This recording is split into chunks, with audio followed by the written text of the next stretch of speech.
This evening's talk is very timely since the 2016 election and the critical role played by some of the Rust Belt states. There's been a rise of interest in and discussion about that part of the country and the people who live and work there. So Anne Trubek has performed quite a valuable service by pulling together 24 pieces by people who know the Rust Belt states. Many of them live there or have lived there. And she's had these pieces published under a single cover in Voices from the Rust Belt. As someone who herself was living in Ohio and teaching at Oberlin, Anne thought the Rust Belt region wasn't being covered accurately by national publications. So a few years ago, she decided to do something to correct the record and invited people to contribute essays for a collection about Cleveland. She got a huge response, which led her eventually to form Belt Publishing, which is now an established independent press, and its sister enterprise, the online Belt magazine. As a recent profile of Anne noted, she is, quote, giving people from the Rust Belt a platform on which to tell their stories instead of having others, often from the coasts, control the narrative. One of the books that Belt published in 2016 was How to Speak Midwestern. Someone at the publishing house Picador read a review of that book in the New York Times and approached Anne about assembling the collection that became Voices from the Rust Belt. The anthology covers topics ranging from white flight and gentrification to contaminated water and the opioid crisis.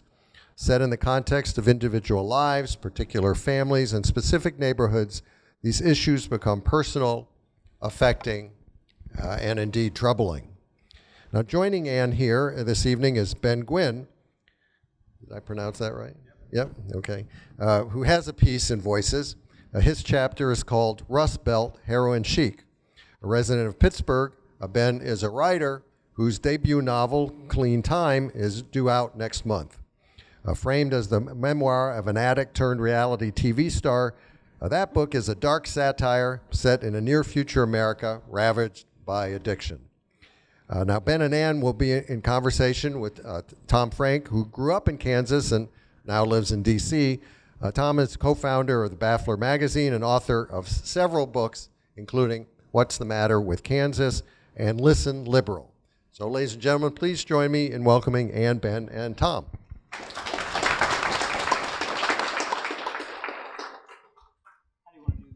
I'm supposed to be the moderator. So, but the first order of business is to have Anne and Ben read from the book. So let's do that. Okay, sounds good. Thank you for that great introduction, which I think sets up some of the background for this book. I'm just going to read a little bit from the introduction as the introduction here made clear. This anthology was assembled shortly after the presidential election in 2016. And so my introduction is responding to some of the things that were happening then in terms of how people were thinking about the Rust Belt. That more people have become curious about the Rust Belt since the election is a welcome development, but it has become increasingly tempting and increasingly dangerous to reduce the region to cliches. At a time when it's more important than ever to understand the nuances of this complex region, what is published instead are often articles on the typical Rust Belt resident, more often than not a white male Trump supporter. Generalizations about the region's population are now as popular as simply ignoring the Rust Belt was just a few years ago. Most are wrong. Some important facts. Many Rust Belt cities have minority populations that statistically outpace those in other parts of the country. The largest per capita Muslim population in the United States is here in Dearborn, Michigan. With so much emphasis placed on the manufacturing sector, many overlook the largest employers in the regions: hospitals, retailers, and institutions of higher education. Of the handful of cities in the United States that support an Orthodox Jewish population, many are in the Rust Belt. A century ago, the region's cities were often populated primarily by non-native English speakers. For example, in 1900, over 75% of the residents of Cleveland were foreign-born or first-generation immigrants. To sum up such a diverse region with a few adjectives, or a rags to riches story of exceptionalism with a message of individualism at its core, that's my hillbilly elegy dig, is both misleading and dangerous. This book offers another way of looking at the Rust Belt, another way to grasp its contours, through dozens of individual stories finely told.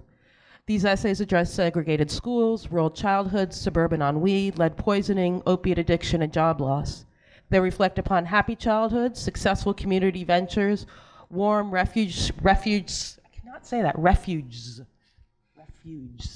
for outsiders, and hidden oases of natural beauty. But mainly there are stories drawn from personal experience. A girl has her bike stolen. A social worker in Pittsburgh makes calls on clients. A journalist from Buffalo moves away and misses home. A city manager stops fighting the urge to relocate and decides to make a life in Akron. An ecologist takes her students to a CVS parking lot. A father gives his daughter a bath in the lead-contaminated water of Flint, Michigan. We've come to recognize the major trends, popular as topics in opinion pages and stump speeches that have come to shape the narrative of the region. But there is power in simply bearing witness, to learn about individual lives and specific places, to appreciate the writer's abilities to render experiences, and to resist the urge to make of this place a static, incomplete cliche, a talking point, or polling data set. In lieu of a thesis or some prescription, these essays offer gorgeous turns of phrases, heartbreaking experiences, and raw emotion. There's an urgency to them. We have created not only income inequality, but narrative inequality in this nation. Some stories are told over and over, while others are muted. So the writers in this book seek you and say, "This is me and I am here." But more they say, "Please pay attention. Please listen. Let us tell you our story. We can tell it ourselves."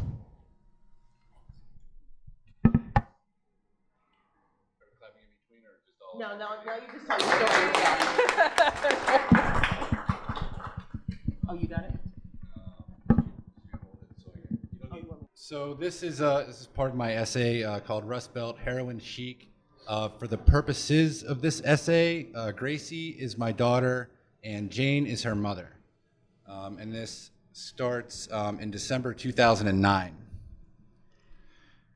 Jane is hospitalized after crashing her car at 3 in the morning. Gracie was home sleeping. Jane's mother didn't know she had left.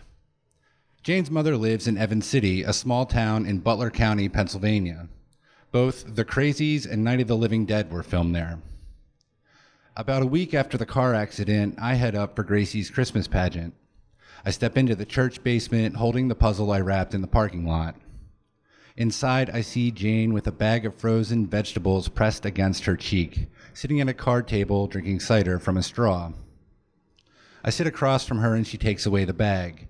One eye won't open and the other is dark red. Blue stitches cross her face like rivers. Jane says, "I fell asleep at the wheel. I could have died." I pick at the cracked tabletop under the blinking Christmas lights. There's a row of staples behind her ear down along her jawline. "I was at a meeting," she says. "We went for coffee after." And then I say, "So you fell asleep at the wheel after getting coffee?"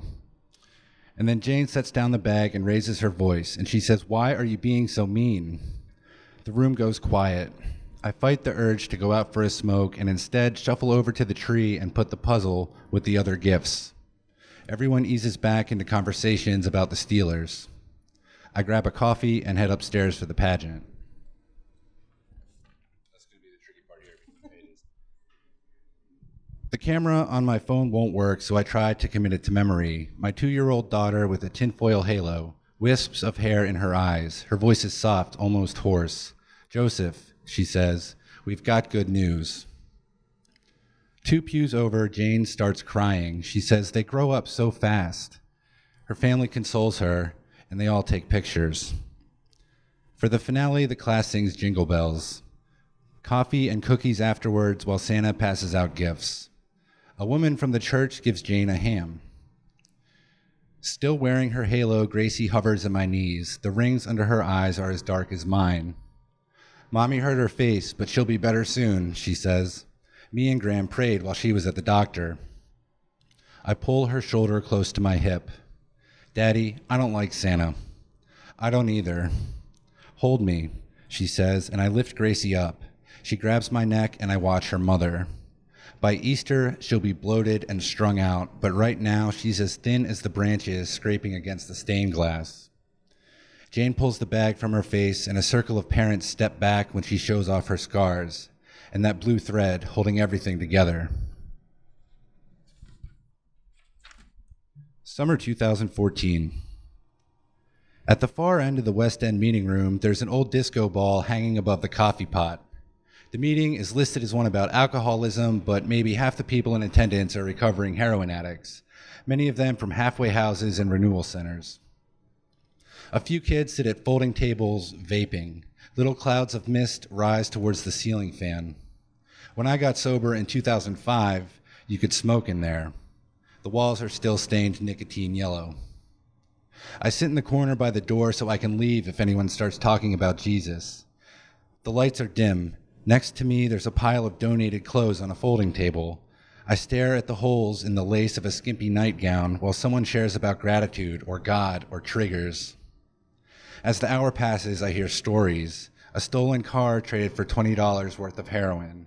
Gold teeth pulled out with pliers to pay for crack that turned out to be fake. Months spent in a condemned house in McKees Rocks, high on meth, torturing a dog chained up in the basement. In the opposite corner of the room by the literature rack, there's a new girl chewing on her shirt sleeve. She fidgets in her chair and stares at the chipped tile on the floor. The preppy kid in the teal polo shirt sitting next to her gets up for coffee twice in 10 minutes, then leaves for the bathroom. When the meeting started, they said they came right from rehab. Back to spring 2010. Jane's getting lazy. She doesn't even bother to smear makeup over her track marks anymore. The lies get more outrageous. She contradicts herself mid-sentence sometimes. One night, she drops off Gracie and asks to use the bathroom and runs the shower for half an hour. She says she's waxing her legs when I knock on the door. I wait, I knock again. When she doesn't answer, I open the door and she's asleep on the toilet. Cigarette turning to ash in her fingers. Steam fogging up the mirror. Leg wax like puddles of honey across the bathroom floor. I turn off the shower. I go through her purse and find stamp bags and needles. She comes to and I confront her and she starts sobbing. I need help, please, she says. Don't take Gracie away. She tries to hug me. I step back. She has no one who can take her to detox, and she's too fucked up to drive, and I can tell she's stuck between wanting to get indignant over me looking in her purse and the fact that she's guilty. Guilt that I can't imagine. And she knows that I know she's been lying to me for years, even though she'll refer to it later as a slip. Like she just had that one little slip where she got high for 5 years straight after she'd been clean for almost 7. No big deal, one day at a time. There, but for the grace of God, go I. Gracie is watching Tinkerbell in the living room in her pajamas. Your mom has a really bad headache, I say. I'm taking her to the doctor, so you're going to stay with Graham tonight. You guys are going to have so much fun. Okay, Dad. Is Mom okay? Yes, she just needs to go to the doctor for her headache. I take Gracie to her grandmother's and head to Mercy Hospital. On the way, I stop outside a house in Perrysville and give Jane $10 to cop a couple Xanax. I drop Jane off at Mercy, and on my way home, Jane calls, and they don't have a bed for her. So I stop at my place, I hide my valuables, then I pick up Jane back at the hospital, and she spends the night detoxing in my bedroom. I fall asleep downstairs in front of the TV. 2 days later, we go to the Suboxone clinic in Monroeville. None of the places that will take her insurance can see her without an appointment. The office is like something from a Vonnegut story. There's new age music playing and incense burning. Motivational posters hang on the walls. Mini waterfalls flow over decorative rock gardens in the waiting room. The well-manicured male receptionist talks like a telemarketer and he smiles too much. While Jane deals with the doctors, I take Gracie outside. We sit in the grass island between the strip mall and the office and toss a plastic ball back and forth while the nurses take their smoke breaks by the dumpster. Then I pay for Jane's Suboxone and we leave. Fall of 2010. My second year of grad school starts and I spend my loan overages on another retainer for my lawyer. I move to Bloomfield. I start teaching creative writing in the Allegheny County Jail. I'm assigned the women's class. My students who have children miss them dearly, but I can't sympathize with them the way I'm supposed to. Maybe 2 of them aren't in on drug-related charges, and their stories are all so similar. Stories like Jane's. A woman is born into poverty, subjected to domestic abuse from parents and step-parents and partners. She finds crack or heroin or maybe both, as a way to cope, maybe. Then comes the crime in support of the habit, but she can hustle, at least for a while, but it gets to be too much. Maybe she thinks having a child will help. She'll have a new purpose, someone to love her unconditionally. But when the son or daughter comes, it gets worse. Maybe her man leaves and her family won't have her, and there's a familiar way to cope, but she can't hustle like she used to. Then maybe the state takes the kid to be brought up in this system, ready to repeat the cycle. I'll end on that upbeat note.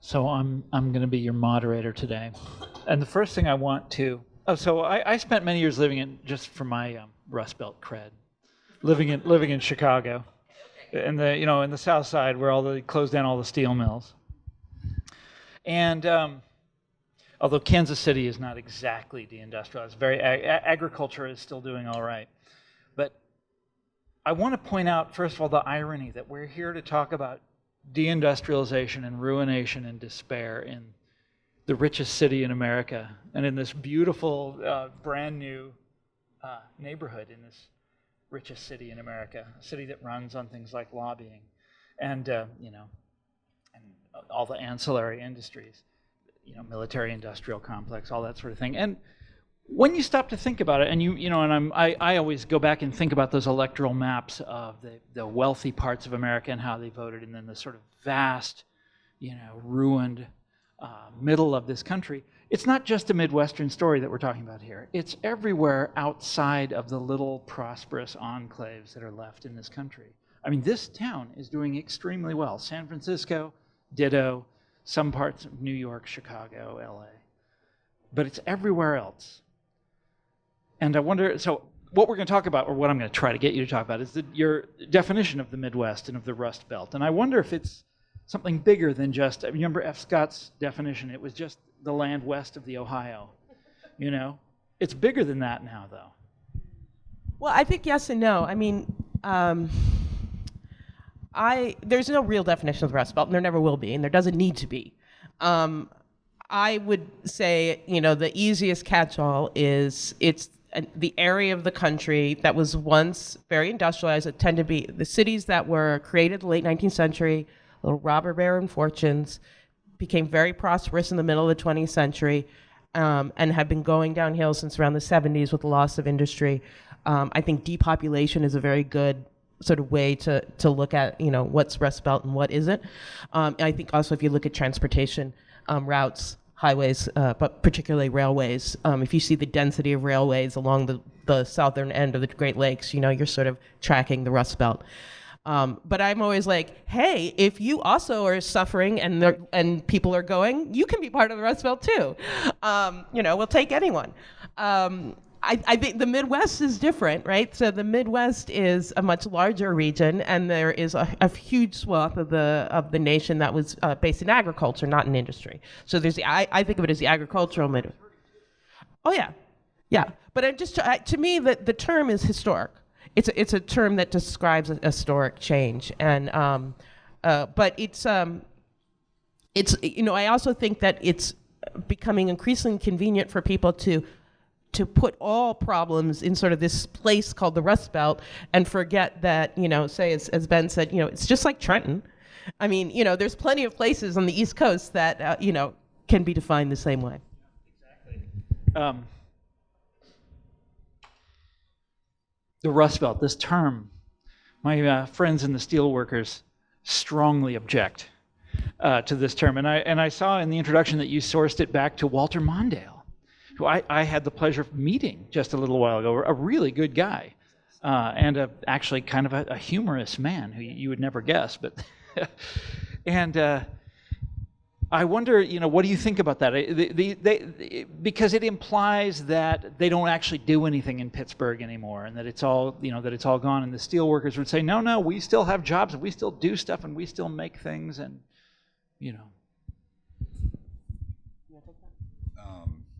Yeah, I mean, there's certainly less steel being made there now, but there's still a couple mills that are running, and you can see the smoke. And there's also a lot of advancements in technology and the whole like new Pittsburgh narrative that's being, I don't know, I don't want to say shoved down my throat as a resident there. There's good and bad to it, but they're really pushing this like Pittsburgh, new Pittsburgh thing. This is the creative class, Pittsburgh. God, yeah. Say no more. Right. You better explain that. I mean, as a novelist, I don't think I'm part of the creative class, which seems that it doesn't make sense. I feel like that's the most creative thing that I've done with my life. I mean, we have a bunch of tech bros that go and hang out in Bakery Square, which used to be, it's a historically black neighborhood that is now full of empty apartment complexes that are being sold. They're trying to rent them way above market rate, and they're still empty. And it's there's been a lot of displacement due to that, and we have driverless cars, or we did. They had to stop the driverless cars after that recent crash. But I don't know. So it's like you have all these. There's a bunch of transplants there now, and I've lived there since 2002. So I feel like I was at least a first wave gentrifier. So I can judge the gentrifiers now. I don't think I've answered the question yet, but there's no answer. In Cuyahoga County, where I live, there are 2,000 steelworkers in Ohio. I feel like everyone in D.C. knows Cuyahoga County because of elections. So I didn't say that, otherwise I would. There are 2,000 steelworkers and 32,000 employees at the Cleveland Clinic. Do you guys have nostalgia for industry? I know I did when I used to do the Baffler magazine, and this was before, when I first moved to Chicago, it was the late 80s. My friend Tom Gagan, who's a lawyer out there, he wrote this essay about the city where he said it was the last big city that hadn't been ruined by yuppies. He said this in the 80s, and it was actually kind of true. And I used to feel a real nostalgia for the sort of bygone days of the great days of industry, but also the great days of the New Deal when they built so much of the architecture then. The heroic 1930s and that sort of thing. Do you guys feel that way? The first essay in this anthology is called A Girl's Youngstown, and it's by this woman who grew up in Youngstown and steelwork family, and she's like, I never thought that as a woman I fit into this town at all. It was always, the idea of the steel mills and industry was always defined by men, and it's, time to tell these other stories. Okay, so let's try some other names for the Midwest, the Heartland. This is one that always annoyed me, because it implies authenticity, it implies goodness, but we all know that there's something sort of true about it. I mean, people from the Midwest are different. What do you think of that? I think they're mostly fake nice, I think they're very polite. I have some great friends in Chicago. That's about all the Midwest I have. This is where the Rust Belt and the Midwest can't completely overlap. I think Pittsburgh's the border. Pittsburgh doesn't get, and Buffalo is also Rust Belt, but not Midwest. I mean, I'm genuinely nice, so I don't think. Where are you from originally? New Jersey. I think I can't remember what I was saying about that. The Heartland. Oh, I think that again, when we talk about that and even the fake nice, we're making assumptions based on a certain demographic. That's like the Lutheran white, Scandinavian immigrant. Yeah, and that just doesn't describe huge parts of the population. Heartland, though, the authenticity. I hate that. Okay, and how about the real America? I hate that too. I That's really the one that hate really that. drives me crazy. Remember Joe the plumber? Oh yeah. Sure. Wow. I am often asked now, and I was not asked this, in 2015, whether my work is aiming at explaining the real America. Yeah, I mean it's deeply annoying. And yet there is something true about it in the sense that you're talking about an aspect of America that is not widely discussed. One of the things that you mentioned, I think, in your introductory essay is about the demise of newspapers. Did you mention that, or did I imagine that?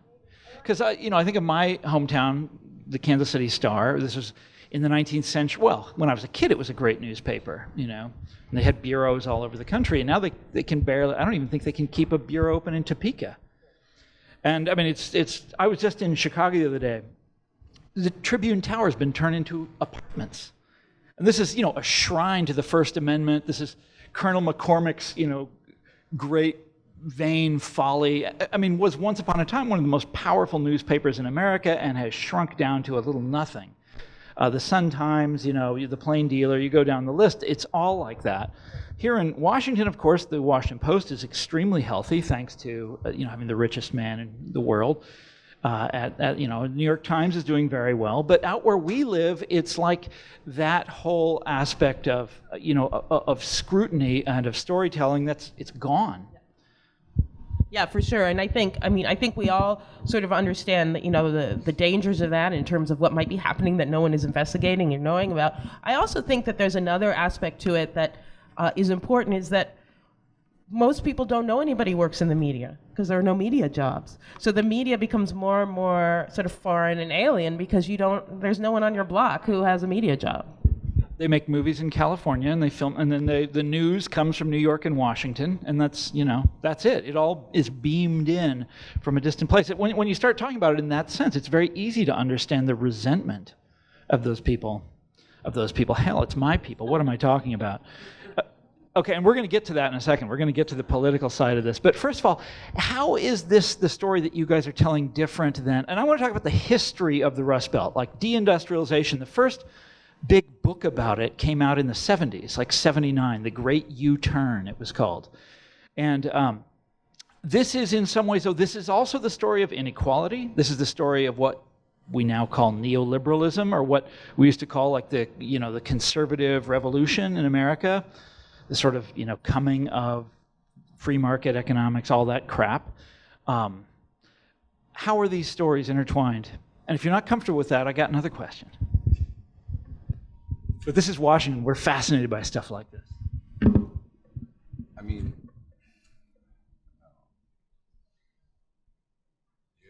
how are these stories intertwined with the sort of the history of the Rust Belt? Yeah. Oh, absolutely. I mean, they're also the story of neoliberalism, the story of inequality. Well, there's a lot to put in one essay. I do think if there's anything I'm trying to do, and I think Ben might agree with what he's doing for his essay, is to not overgeneralize.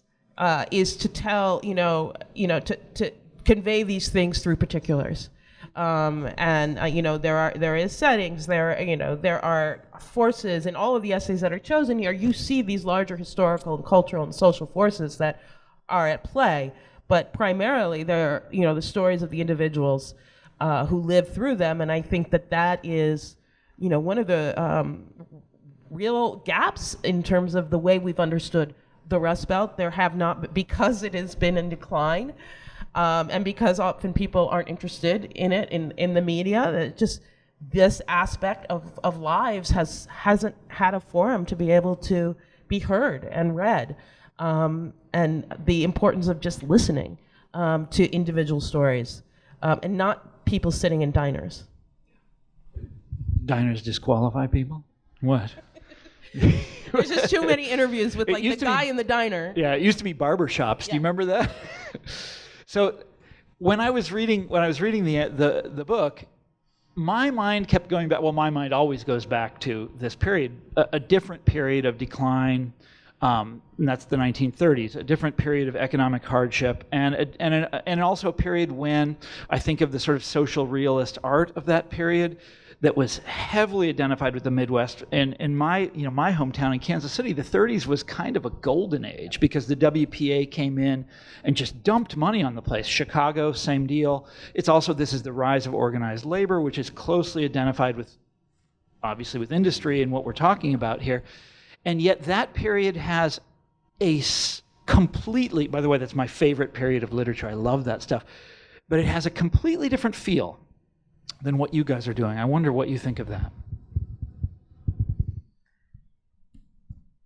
I mean, I read more like postmodern. My influences aren't necessarily 30s and 40s writers, so I mean, I don't write in that style necessarily. I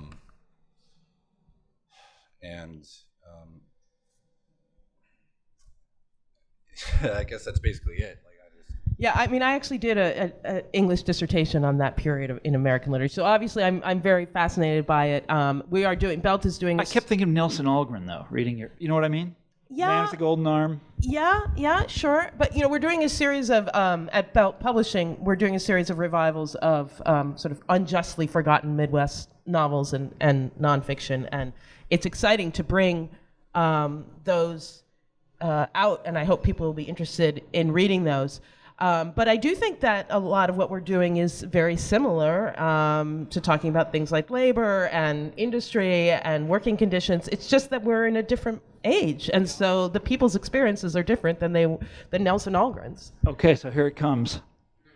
Trump, our president. So what I was trying to steer us towards with that last question is that there was a certain amount of hope back then, and it was also politically charged and politically very different. Roosevelt, Truman, what have you, name various figures from that period. And even Walter Mondale, who's not from that period, but who coined the phrase the Rust Belt. And to think that energy has so much of that energy now, and that anger and that bitterness has been captured by this man who to me seems like an obvious charlatan. One of Ohio's senators is Sherrod Brown, who comes out of a strong progressive history. There are many very progressive politicians, elected officials in the Midwest and the Rust Belt. The difference in Michigan, Pennsylvania, and Wisconsin combined in votes would not fill the University of Michigan Stadium. It was 71,000 people. It was a fluke. These have always been swing states, and there's a very, very strong, healthy, progressive life in all of these states, as well as a conservative one. I think we're forgetting that, and I think it's really important to always remember it. I can speak to Pittsburgh anyway, and Western Pennsylvania. It's extremely segregated in Pittsburgh, and I think that with segregation, that allows someone like Trump to tell poor white people that it's black people's fault that they're poor and their jobs are gone, and they believe that, and then that's how they wind up voting for the guy that's telling them what they want to hear, so to speak. And I mean, I don't know. I don't know how you reverse that, really. And I don't know enough about the demographics of the people that didn't vote. And typically those are people that have to work on a Tuesday. I just want to jump in. That's something people always forget. The turnout was so low. It was the non-voters that made the difference. By the way, something that I discovered in my researches on conservatism, which I've since given up and don't do anymore, but that they at some point in the 1980s or the late 70s and the early 1980s, the conservative movement discovered that negative campaigning had a sort of double impact. It not only hurt the candidate that you were going against, and this is like groups like NICPAC here in DC, we can talk about this, that pioneered attack ads and this kind of thing, but they discovered that it had this sort of ancillary payoff, which is that it disgusted people with politics generally, and it kept turnout down, and it made people not believe that government could do anything for them, that the state couldn't do anything. And so this has been massively effective over the years. We're talking now 30, 40 years of this kind of crap. But another thing that Trump talked about was trade, in addition to the bigotry. Was the trade deals. And for years, I've been writing about the trade deals, and and my friends in organized labor have been complaining about the trade agreements, mainly because they don't have any say in their negotiation. And Trump went and took those years of pent-up bitterness and spoke to it. It was kind of a intelligent move on his part. Although, now, did you see I just saw a news release on my way over here. he's now open to getting back into the Trans-Pacific Partnership. So, it didn't mean anything, but anyhow, he was out there saying that he was on your side in these things. Yeah, I mean, I feel like, it's been happening since Reagan, and it's just come to a head now, and it's incredible to me that people would be like, well, I'm going to go further right because the centrist candidate is like wishy-washy on labor, so I'm going to go with the guy that just wants to blow it all up. It's insane to me. I don't understand it. The population of the Rust Belt was in decline for 15 years before NAFTA was signed. So there's a missed history that people are just, it's displaced. These people are missing their father's job, not their job. Do you think, so I recently, and then I'm going to shut up after this one, and then we'll pass the microphone around. I went to the north of England, Yorkshire, which is the Rust Belt of the UK, and there was a catastrophic coal miners' strike there in the early 80s, where the miners' union deliberately faced off with Margaret Thatcher, and she crushed them. Sent in the police. It was violent, and it went on for a long time. And when it was finally over, they all lost their jobs, and that was it. And she, when I was talking to everybody there remembers this. Everybody is still bitter about it. I would be interviewing people, and they would bring it up without me prompting them. They'd just start talking about where they were when the big strike started, what they did that day. It's engraved in everybody's memory, and they say. When I would ask them about it, they'd say, it's not that the market, the invisible hand, did this to us. They'd say industry was deliberately run down in this area, deliberately run down in order to settle a score with organized labor. And I've heard the same thing in this country, admittedly from people in organized labor, about the Rust Belt, that Reagan and company did this deliberately in order to break the back of the unions. Do you think there's any validity to that? I'll say yes because I hate Ronald Reagan. I mean, he pretty much is a glorified union buster and actor. I don't know what else he really has to hang his hat on. He's a Midwesterner, and he's one of us. Yeah. He's this different kind of Midwesterner, this sunny, Yeah, I don't know. I don't want to sound like a conspiracy theorist, but it wouldn't surprise me one bit if that were true. That's out of my area of expertise. But I will also point out, that we just had this incredibly historic West Virginia teacher strike, which was successful. And I don't know why we're not talking about that every day still. Just put that out. Yes, that was a great moment. So let's pass the mic around. Now, how do you want to do this? If you have a question, raise your hand and I'll get the mic to you. Let me start here and then I'll get it. And you mentioned that that the narrative that there is no progressivism in the Rust Belt is something that you've worked to counteract. Could you mention 2 or 3 other narratives that you have sort of encountered and that you've tried to dispel while working on the Rust Belt, particularly as sort of the number of cities that you covered expanded? Sure. Well, that it's all white, is really important one. What's funny is that it seems to me that I do some writing for, outlets that are based here. Some people assume that there is absolutely no wealth in the Rust Belt. That like everyone is poor. So I'm like, no, we have really rich people too, and we have very powerful foundations. So that's also been very important recently. I mean, it keeps changing. Like what I feel like I've been working on this idea of the Rust Belt and writing about the Rust Belt since 2012, and it's like completely different today than it was in 2014. 2014, it was all about, everyone is like, oh, these cities are coming back, there's tech bros. And I'd be like, no, actually, there's just as much poverty, we still have depopulation, segregation is horrible. So those were the things that I was really talking about then, and now it's like, somebody sent me a pitch, he's like, I just discovered that there was this really progressive Ohio guy, and I didn't know that there was a progressive movement in the Midwest, and I want to write about that. I'm like, I knew? Like, how are people forgetting this? So that's like my new, sort of bugbear.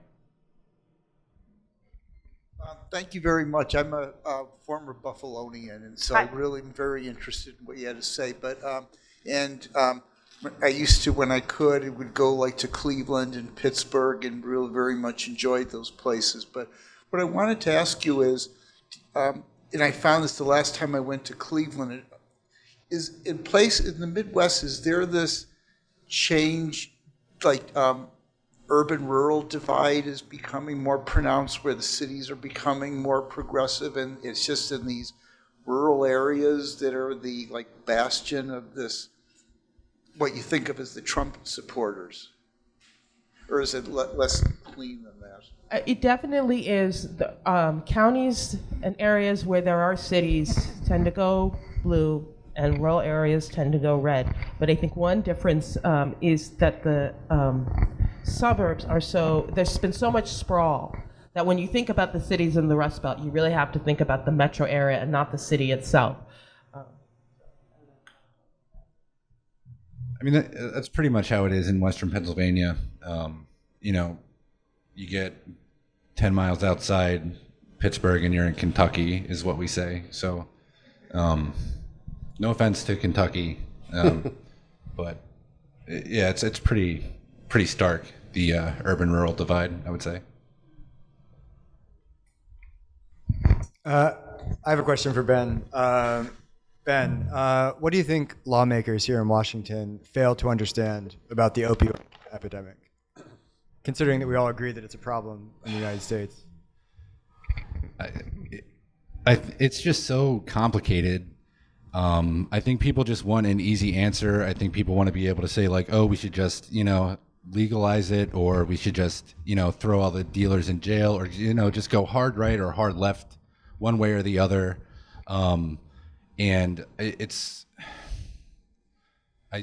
just don't think that it's possible to have that kind of a Band-Aid put over it. I think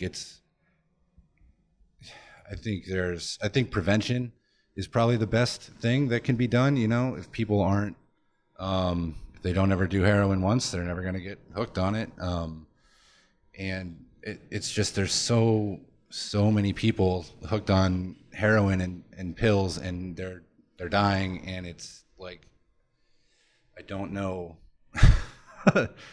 how to, people don't stop until they're dead. I remember hearing people telling me who were clean for years saying that they couldn't wait to go shoot the heroin that everybody was talking about was killing everybody. They were really excited. It just has that kind of a hold on people. I guess I would just want lawmakers in Washington to know that it's a really complex problem, and to talk to, more people who have struggled with it personally, and to just, I don't know, try everything. I mean, probably not the far right, a death penalty for drug dealers. I don't think that's going to work, but just that it's extremely complex, and it's, yeah, I don't know. I'm repeating myself. So. Good question. Yeah, I would second that, and I appreciated your essay on it and the complexity of it. I've been in recovery for many years, so it's crazy how it grabs onto you. But I also grew up on the south side of Chicago, and the segregation and the changing job, it changed everything. In the 60s, when I was in high school and early post-high school, my neighborhood with the white flight that went to the suburbs went from completely white working class to completely black working class, virtually 90%. My grandfather worked for the Ford Motor Company. The steel mills were there, but they no longer are there. So this working class black neighborhood, which was a lovely neighborhood, just changed color, became a very violent place because people are hopeless, I guess. I've been away from Chicago, so I haven't experienced it firsthand. But I think the segregation part of of this is so huge. The other thing is, I just want to ask a question, ask you to comment on that. But when you mentioned hillbilly elegy, what kind of parallels or lack of parallels do you see in the Rust Belt? And he wrote about what Southern Ohio and Kentucky, if I remember correctly. What is same and what is different of that? Well, I think it got blurred, and I think the way that he writes about it and the way the media wrote about it, suddenly people were getting Rust Belt and Appalachia confused, and it's so I don't even know how to start there. I would just say they have very different cultures, they have different immigration patterns, different industry, coal versus steel, many of the same problems. For sure, but I did want to mention that this question of the segregation and the rapid change. There's a beautiful essay in the book called "The Kidnapped Children of Detroit," where this woman is writing about how she's growing up, and it's this sort of idyllic. Everybody is different race, and they don't realize because they're so little. And then, it seems like overnight, all of her white friends are just gone. And it really was in 12 months. I mean, it is crazy how rapid it happens. And that is the most stunning essay that you have to read about what it was like to experience that and sort of understand that bit of history in such a visceral way. So I'm going to pimp that essay. One thing you haven't brought up is the big change in the last 40 years when the Hispanic population came in. It used to be they would only come up during the summer to pick strawberries and so forth. Then in the 60s and 70s, Hispanics started coming up and doing industrial jobs in these cities, and this generated resentment, which Trump has exploited to the maximum. Do you see a possibility of real change of attitude among the white people in the Midwest and the Great Lakes industrial area regarding not only Hispanics but Asians and Muslims and other people in their midst? Well, not all white people have that resentment. There are some. There are actually not that many Hispanics in my neck of Ohio. There definitely is a huge Puerto Rican population that moved up to Lorain, Ohio, and Elyria in the 50s. I don't know, Ben, how is Pittsburgh? No, not it really. actually is underrepresented across the country that Hispanics are, at least talking That's the first I've heard of that. Yeah. As far as Pittsburgh goes, anyway.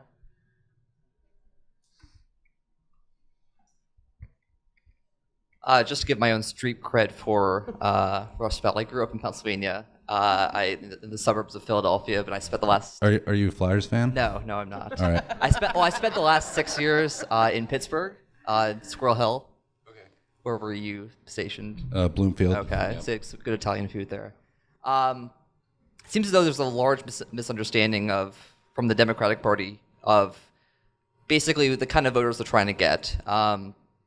Throughout the last election, the common phrase from Chuck Schumer was, for every voter we're going to lose in the middle of the state, we're going to gain two rich Republican suburban voters from Philadelphia.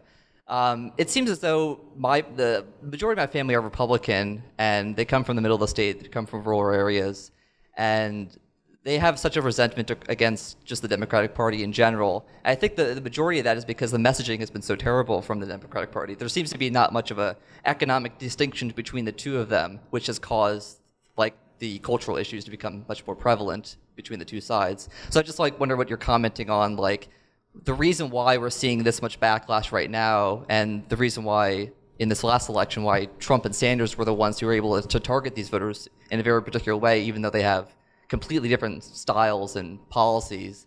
I'm just curious what your opinion on that. Jesus, I've written 4 books on this. You've read them all, sorry. I don't think you want my opinion, though. My opinions are informed by his books. Believe it or not, please don't take offense to that. But I'll only add one thing. Again, I just do writing and publishing stuff, so this is all outside my sphere. There was and you probably all know this, but there was a huge number of people who voted for Sanders in the primaries based on trade issues, and then they voted for Trump in the general. And I think we sort of forget we think of those people who voted for Sanders in the primaries, we just think, oh, they're Trump voters. Like, no, actually, they were the ones voting for Sanders. They're not maybe the demographic you have in your mind. I voted for Sanders and then Clinton. There you go. Okay, so you're not one of those. No.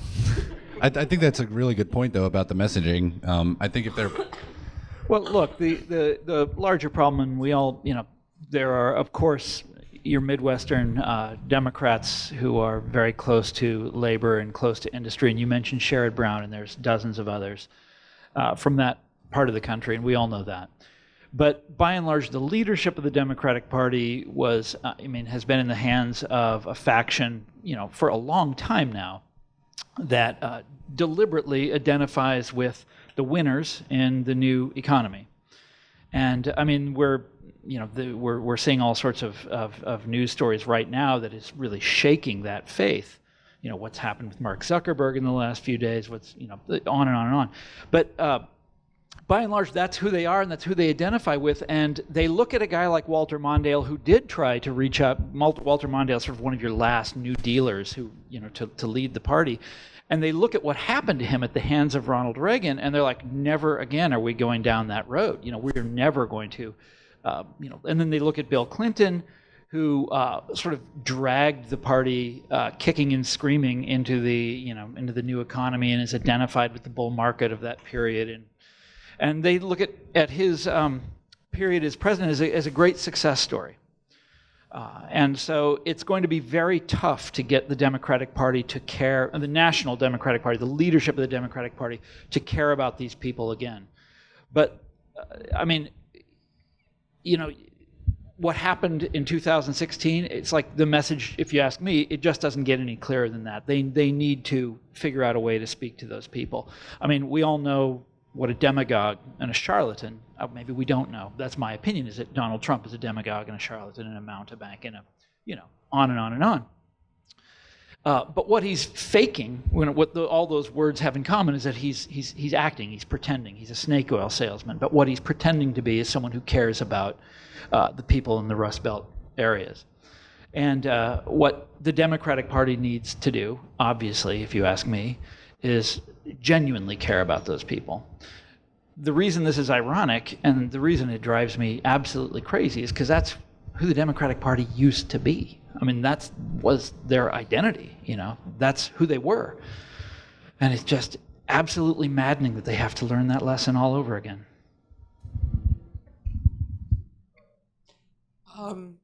What I'm really looking forward to reading your book, and what drew me to come tonight, I'm a Washington native and a political junkie.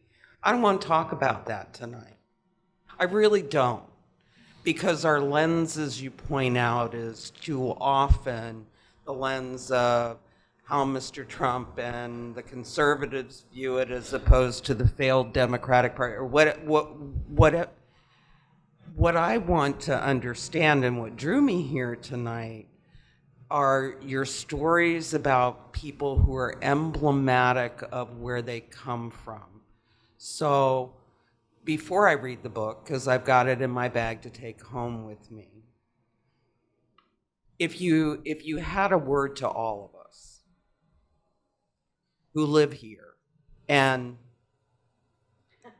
that goes on all the time, and the Washington Post is a shadow of what it was when I was growing up. It's a corporate newspaper now. But from those stories, what is it that we're missing with the people you connected with about their lives that we need to understand better, not because of how they vote, because we really care about those communities, because it does affect us ultimately. Thank you so much. Just to listen and pay attention. Resist the urge to generalize. Just listen. That's when I put this together, I thought basically you. Somebody who isn't familiar with the region, who is newly interested in the region because of this sudden seeming importance of it. What could I put together that would help them better understand it? Which, stories, might help. And that's what I said in the introduction. Just pay attention. Thank you. Okay, we're kind of running out of time, but I've seen two hands, so let me get you and then you. And Hi, I'm curious because the Midwest, and I suppose the Rust Belt as well, is obviously historically identified with a literary tradition as well, beyond just a political one. And I'm curious, as someone who reads pitches all day, both for books and for articles, I'm curious what the current group of aspiring Midwestern or Rust Belt writers want to write about, and how that sort of compares to the concerns of the heyday of Midwestern or Rust Belt literature. A couple of Pittsburgh writers that you could check out would be Damon Young and Lori Tequila. They're great. You can look them up. I don't know. People are concerned. I mean, my concern is to like take care of my kid. You know, that's pretty much it. I feel like I can't, and that's, you know, what has been such a predominant thing. That's what I write about. I could talk about this for a while, but I guess we're short on time. But yeah, Damon Young and Lori Tequila, check them out. They're really good. okay, last question.